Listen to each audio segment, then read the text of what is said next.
मेरे प्रिय भाई और बहनों, कलवारी पहाड़ की ओर अपने क्रूस को ढोते हुए प्रभु यीशु जा रहे थे। बहुत ही दर्दनाक दृश्य था। लोग उनको देखते थे, कुछ लोग उनको उपहास करते थे, कुछ लोगों के दिल में उनके प्रति बहुत दर्द था, पीड़ा थी।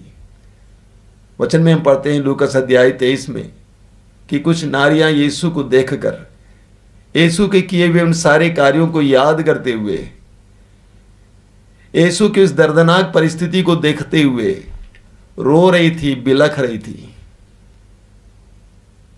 लूकास अध्याय 23 वाक्य 28 में पढ़ते हैं, प्रभु यीशु ने उन नारियों की ओर मुड़कर उनको देखकर उनसे क्या कहा। प्रभु ने कहा, हे यरूशलेम की बेटियों, तुम मेरे लिए मत रो, अपने लिए और अपने बच्चों के लिए रो। अपने लिए और अपने बच्चों के लिए रो। मेरा यह दृढ़ विश्वास है कि प्रभु यीशु ने कलवारी के उस मार्ग पर एक बहुत बड़ी भविष्यवाणी की। आने वाले दिनों में आने वाले संकटों के बारे में, आने वाले दिनों में आने वाले महा प्रलोभनों के बारे में, भयानक प्रलोभनों के बारे में प्रभु यीशु वास्तव में भविष्यवाणी कर रहे थे। और वो समय आ गया है जब हम सभी, विशेष करके हमारे बच्चे, भयानक प्रलोभनों से गुजर रहे हैं, भयानक संकटों से गुजर रहे हैं। अभी कुछ दिन पहले की बात है, एक मसीही माँ मेरे सामने आई, युवती हैं, जवान हैं, 21 साल की उसकी बेटी एक लड़के के साथ भाग गई और उसने शादी कर ली। यह कहकर रो रही थी कि मैं क्लास 4 का काम करती हूं स्कूल में, और अपनी इस बेटी के लिए मैंने क्या क्या नहीं किया। सारा पैसा उसके पढ़ाई में लगा दिया, ग्रेजुएशन कर रही थी, उसने जाकर शादी कर ली, आकर उसके पति के घर में रहने लगी। मुश्किल से आधा किलोमीटर दूर है उसके घर से, और वो अपने घर आने से इनकार करती है। उस बहन ने मुझसे कहा कि मुझे ऐसा लग रहा था जैसा कि मैं कोई अनजान व्यक्ति हूं उसके लिए। ये कहकर वो बिलख रही थी। उसने कहा, मैं हार गई, तभी मैं आपके पास आई हूं। प्रभु कहते हैं, अपने लिए और अपने बच्चों के लिए रो। अपने लिए और अपने बच्चों के लिए रो। प्रवक्ता ग्रंथ के अध्याय 3 उसके वाक्य 3 में हम पढ़ते हैं, माता को बच्चों पर अधिकार दिया गया है। माताओं को बच्चों पर अधिकार दिया गया है। बहुत जबरदस्त वचन है। इस अधिकार का मतलब क्या है? बच्चों की जिम्मेदारी दी गई है। माताओं को बच्चों की जिम्मेदारी दी गई है। आजकल मैं दंपतियों से कहता हूं, माता पिताओं से कहता हूं कि माता पिताओं की भूमिका बदल गई है। सिर्फ बच्चों को जन्म देना, खिलाना पिलाना, पढ़ाना लिखाना, शादी कराना ही नहीं है। मां बाप की भूमिका बदल गई है। मां बाप को अंतिम पल तक अपने बच्चों को सहारा देने की आवश्यकता हो रही है। मां बाप की भूमिका बदल गई है। एक माता की भूमिका कितना कठिन हो गई है, कितना कठिन हो गई है। यह सच है कि 3 साल की उम्र में आपके बच्चे ने आपकी उंगली को छोड़ दिया, अपने से चलने लगा, अपनी राह पर चलने लगा। लेकिन यह भी एक सच है कि हर पग को उसको आपकी जरूरत है। जानते हैं, जब उसके जीवन में दुख पीड़ाएं आती हैं, समस्याएं आती हैं, वो आह भरता है तो उसके मुंह से क्या निकलता है? मां, मम्मी, अम्मा। क्या मतलब इसका? उसको आपकी आवश्यकता है। पग पग पर आपकी आवश्यकता है। जब वो छोटा सा बच्चा था, स्कूल जाता था, उस समय आपकी आवश्यकता थी। जब उसकी शादी हो गई, उसकी पत्नी आई, वो परिवार बसा रहा है, उस समय भी आपकी आवश्यकता है। आपके सहारे की आवश्यकता है, आपके सशक्त प्रार्थना की आवश्यकता है। जानती हैं मेरी बहनों, माताओं, आपके बच्चों को आजकल कितने कठिन परिस्थितियों का सामना करना पड़ता है। कैसे तूफानों से जूझना पड़ता है, अश्लीलता के तूफान से जूझना पड़ता है, लैंगिक आजादी के तूफान से जूझना पड़ता है, भौतिकवाद और अय्याशी के उस तूफान से जूझना पड़ता है, गलत और गंदे रिश्तों के उस तूफान से जूझना पड़ता है, नशे के तूफान से जूझना पड़ता है। अपने बच्चे को दूर पढ़ने के लिए भेज दिया, बेंगलुरु गया है, पूना गया है, सिकंदराबाद गया है, अमेरिका गया है।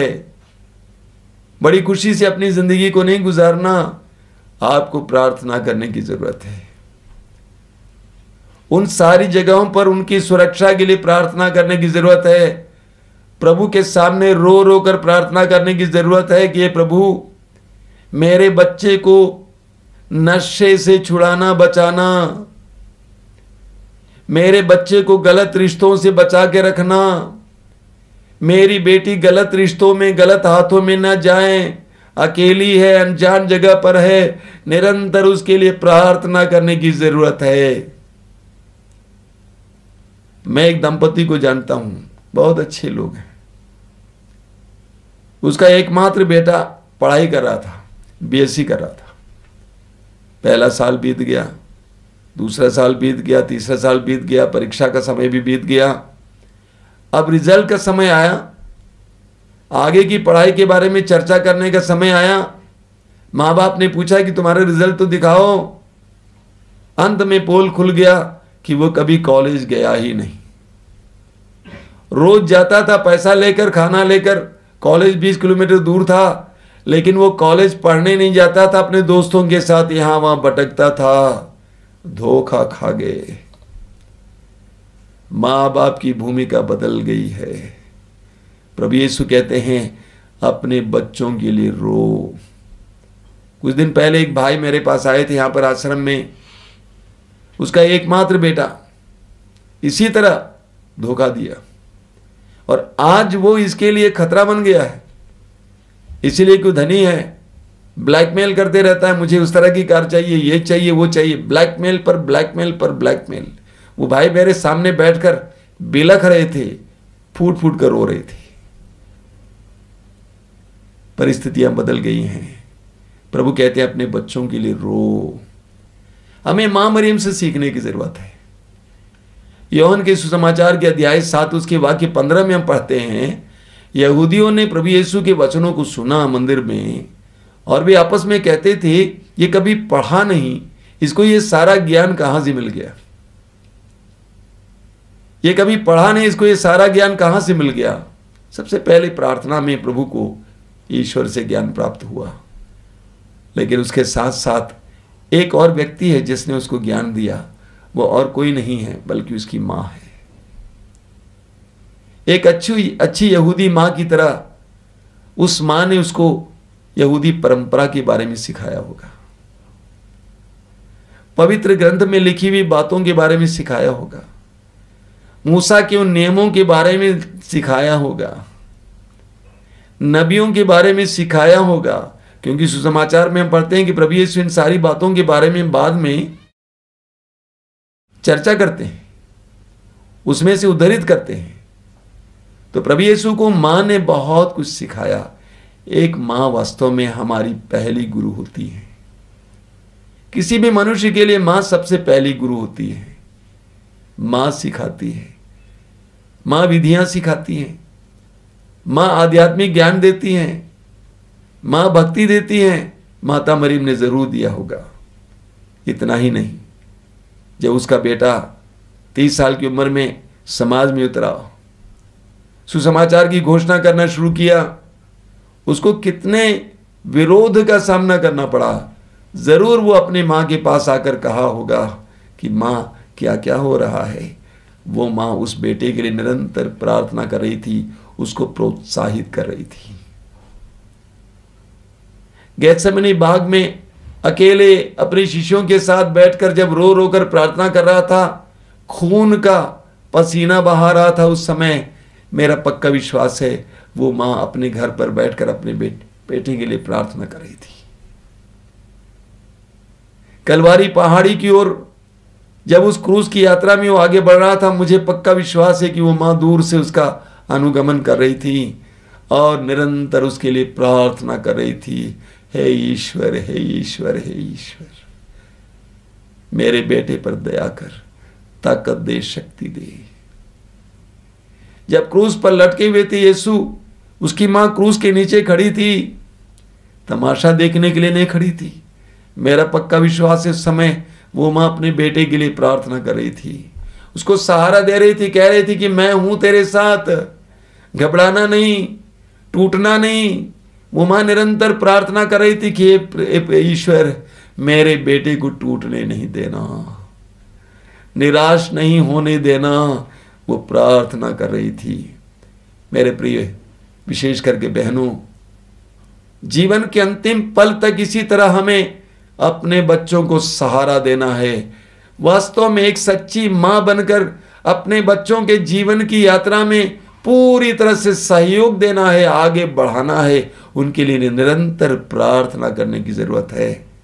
हम पढ़ेंगे शोक ग्रंथ के अध्याय 2 में वाक्य 18 और 19, बहुत जबरदस्त वचन है। वहां लिखा हुआ है, तुम सारे हृदय से प्रभु सियोन के रक्षक की दुहाई दो। तुम सारे हृदय से प्रभु सियोन के रक्षक की दुहाई दो। तुम्हारे आंसू दिन रात नदी की तरह बहते रहें, तुम नहीं रुको, निरंतर रोते रहो।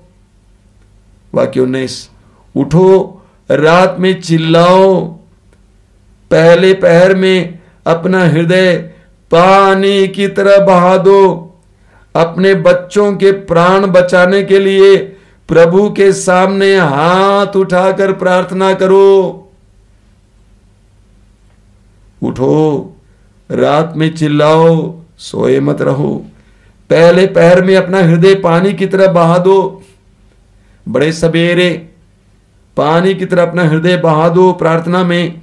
अपने बच्चों के प्राण बचाने के लिए प्रभु के सामने हाथ उठाकर प्रार्थना करो। ये करना है। अपने बच्चों के प्राण बचाने के लिए, अपनी बेटी के प्राण बचाने के लिए, अपने बेटे के प्राण बचाने के लिए दिन रात अपने हाथ प्रभु की ओर उठाकर प्रार्थना करो। 2 रोज पहले करीब 38 साल का एक जवान भाई मेरे पास आया। दूर किसी शहर में बिजनेस कर रहा है, बहुत अच्छा बिजनेस है। वो सिर्फ प्रार्थना करने के लिए आए थे।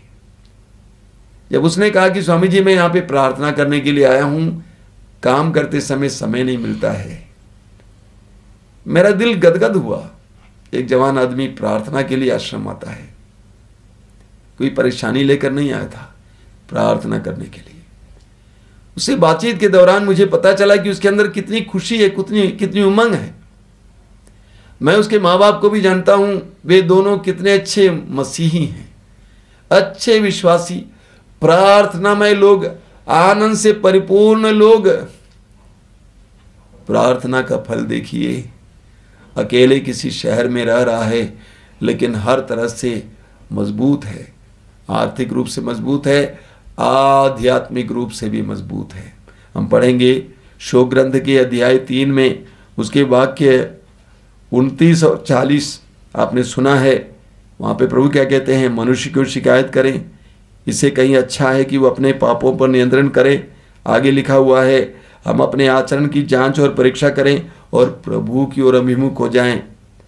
वाक्य 41 में, हम अपने हृदय और हाथ स्वर्ग के ईश्वर की ओर कर लें।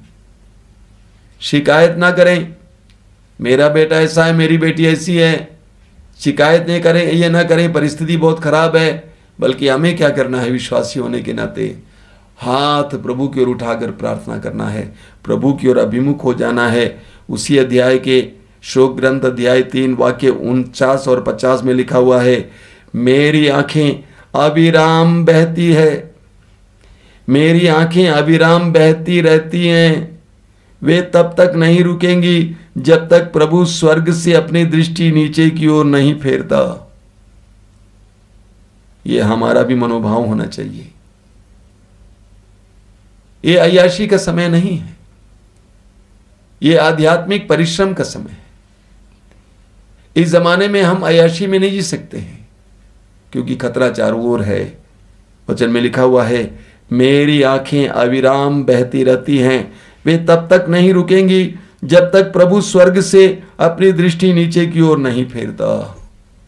निरंतर प्रार्थना करना चाहिए। स्तोत्रकार कहता है, स्तोत्र ग्रंथ में स्तोत्र 77 में उसके वाक्य 3 में वचन में लिखा हुआ है, 2 और 3 में, मैं ऊंचे स्वर से ईश्वर को पुकारता हूं, मैं ईश्वर को पुकारता हूं, वो मेरी सुनेगा। अपने संकट के दिन मैं प्रभु को खोजता हूं, दिन रात बिना थके उसके आगे हाथ पसारता हूं। क्या लिखा हुआ है?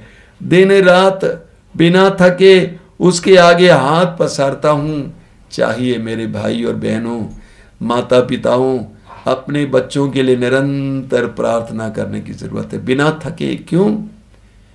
क्योंकि शैतान इतना जबरदस्त है, प्रलोभन इतने जबरदस्त हैं, तूफान चल रहा है। इसमें आपके बच्चे को बचाने के लिए आपको निरंतर अपने दोनों हाथों को स्वर्ग की ओर उठाकर रो रो कर प्रार्थना करने की आवश्यकता है।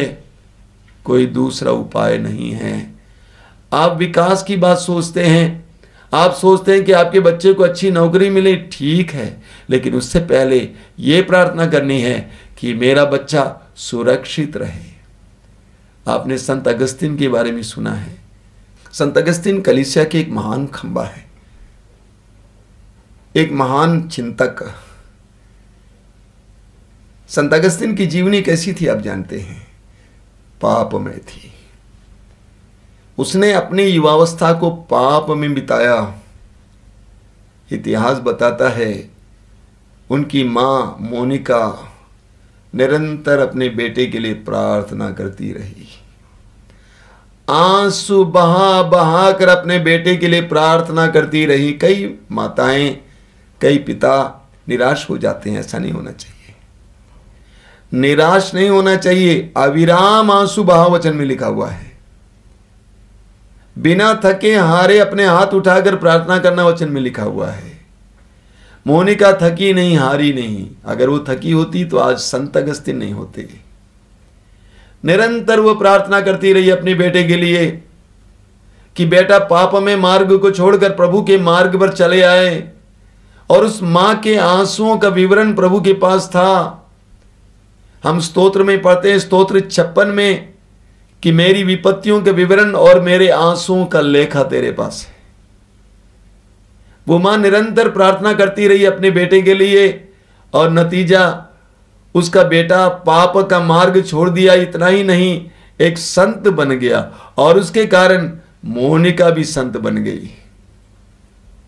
मेरे प्रिय भाई और बहनों, ये समय है प्रार्थना का समय। एक तरफ प्रलोभन है तो दूसरी तरफ प्रार्थना के द्वारा हम अपने बच्चों को प्रलोभनों से बचा सकते हैं। हमें संत पेतरुस की उस चेतावनी को भूलना नहीं चाहिए। पेतरुस ने कहा है, पहला पेतरुस अध्याय 5 वाक्य 8, आपका शत्रु शैतान दहाड़ते सिंह की तरह विचरता है। आपका शत्रु शैतान दहाड़ते सिंह की तरह विचरता है, ढूंढते रहता है कि किसे फाड़ खाएं। एक सच्चाई है। शैतान ढूंढते रहता है कि किसे फाड़ खाएं। कोई भी उसका शिकार बन सकता है। हो सकता है कि आज आपके पड़ोसी का बेटा उसका शिकार बना हुआ है, कल आपका बेटा उसका शिकार बन सकता है। इसलिए पेतरुस कहते हैं कि जागते रहें। पेतरुस कहते हैं जागते रहें। हमें सतर्क रहने की आवश्यकता है। प्रभु यीशु ने कहा मार्कुस अध्याय 14 वाक्य 38 में, जागते रहो और प्रार्थना करते रहो जिससे तुम परीक्षा में न पड़ जाओ। आत्मा तो तत्पर है परंतु शरीर दुर्बल है। आपका बेटा, आपकी बेटी कितने भी अच्छे क्यों ना हो, बचपन से आपने अच्छा संस्कार दिया है, लेकिन किस समय वो पलट सकता है, किस समय वो शैतान के चंगुल में आ सकता है, कोई नहीं कह सकता है। शैतान के चंगुल में कोई भी आ सकता है। प्रभु यीशु का प्रलोभन हुआ था। प्रभु यीशु ने स्वयं कहा है मत्ती अध्याय 18 वाक्य 7 में, प्रलोभन अनिवार्य है। एक सच्चाई है मेरे भाई और बहनों, प्रलोभन अनिवार्य है। कोई भी ऐसा स्थान नहीं है जहां प्रलोभन नहीं है। कोई भी ऐसा व्यक्ति नहीं है जो प्रलोभन में नहीं आ सकता है, सभी के सामने प्रलोभन आ सकता है। अगर अदन बगान में शैतान प्रवेश किया तो आप और मेरी परिस्थितियों में क्यों नहीं आ सकता है? इसलिए पवित्र वचनों को समझते हुए हमें हर समय सतर्क रहना है और विशेष करके अपने बच्चों के लिए प्रार्थना करनी है, क्योंकि हमारे बच्चों की परिस्थिति बहुत नाजुक है, उनकी उम्र नाजुक है, बहुत ज्यादा दुर्बलताओं से घिरे हुए वे। ऐसी परिस्थितियों में फिसलना गिरना बहुत आसान होता है। माँ बाप होने के कारण हमें उनके लिए निरंतर प्रार्थना करने की जरूरत है। वचन को मैं फिर याद दिलाता हूं, माताओं को बच्चों पर अधिकार दिया है, बच्चों की जिम्मेदारी उसको दी गई है। प्रभु यीशु कहते हैं, मेरे लिए मत रो, अपने लिए और अपने बच्चों के लिए रो, अपने लिए और अपने बच्चों के लिए रो। आइए हम प्रार्थना करें। प्रभु यीशु, तेरी इस भविष्यवाणी के लिए धन्यवाद देते हैं, तेरे इस आह्वान के लिए धन्यवाद देते हैं, धन्यवाद देते हैं क्योंकि तूने हमें पहले से आगाह किया है, हमें बता दिया है कि हमें रोना है, प्रार्थना करनी है अपने बच्चों के लिए, क्योंकि हमारे बच्चे परिस्थितियों से गुजर रहे हैं जो बहुत कठिन है। ऐसे तूफानों से जूझ रहे हैं कि वे खड़े नहीं हो पाते हैं। हमें प्रार्थना का वरदान दीजिए, भरोसे का वरदान दीजिए, निरंतरता का वरदान दीजिए। तेरे वचन में लिखा हुआ लूकास अध्याय 18 वाक्य 1 में, बिना हताश हुए निराश हुए हमें निरंतर प्रार्थना करने की जरूरत है। एक ऐसा वरदान दीजिए।